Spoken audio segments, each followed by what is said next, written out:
Gen Z भन्थ्यो आमा देश बदल्छु एक दिन। उसको आँखामा सपना थियो गहिरो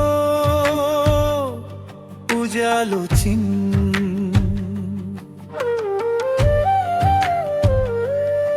झोला भित्र किताब मुटु भित्र आगो।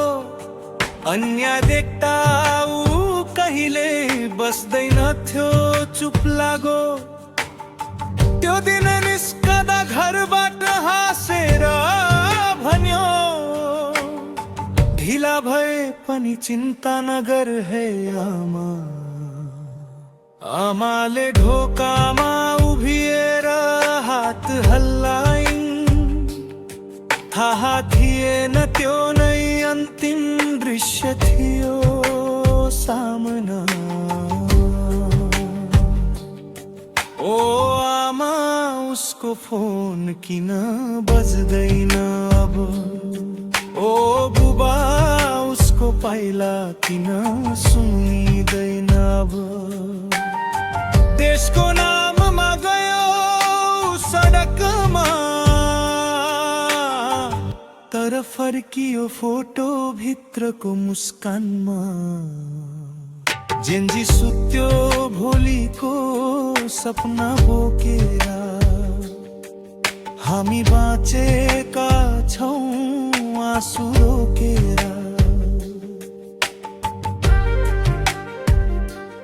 सडकमा नारा थियो परिवर्तन चाहियो। उसको स्वर भीड भन्दा धेरै माथि सुनिन्थ्यो।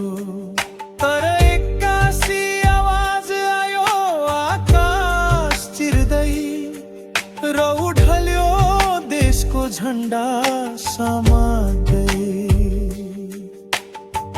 उसको मोबाइलमा अन्तिम मेसेज खुल्लै थियो आमा म ठिक छु चिन्ता नगर है।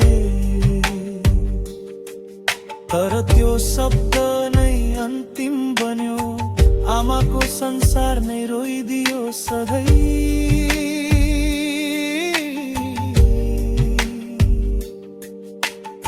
बहिनीले सोधी दाइ कहिले आउँछ।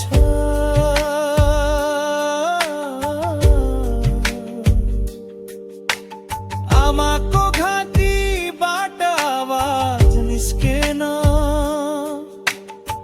घरको कोठा झै उस्तै छ। तर जेन्जी कहिले फर्केन। उसले देश मागेको थियो कुर्सी होइन। उसले न्याय खोजेको थियो नाम होइन। तर उसको बलिदानबाट कसैले उचाल्यो आफ्नो भाग्य। सडकमा जेन्जीको रगत भिजेको छ आजकै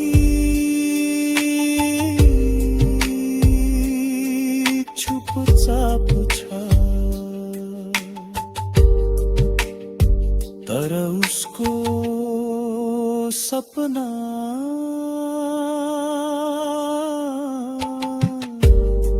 हाम्रो काँधमा झै भारी छ।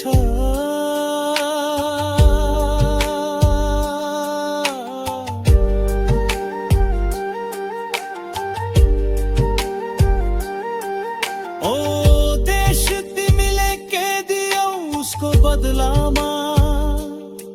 एउटी आमाको खाली काख बाहेक के छ हातमा। यदि उसको सपनाबाट कोही माथि उठ भने पहिले झुकेर जेन्जीको नाम लिनु। जेन्जी मरेन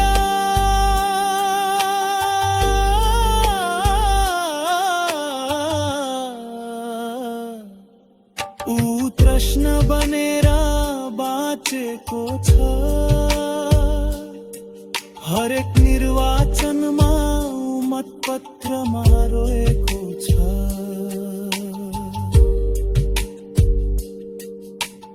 आमा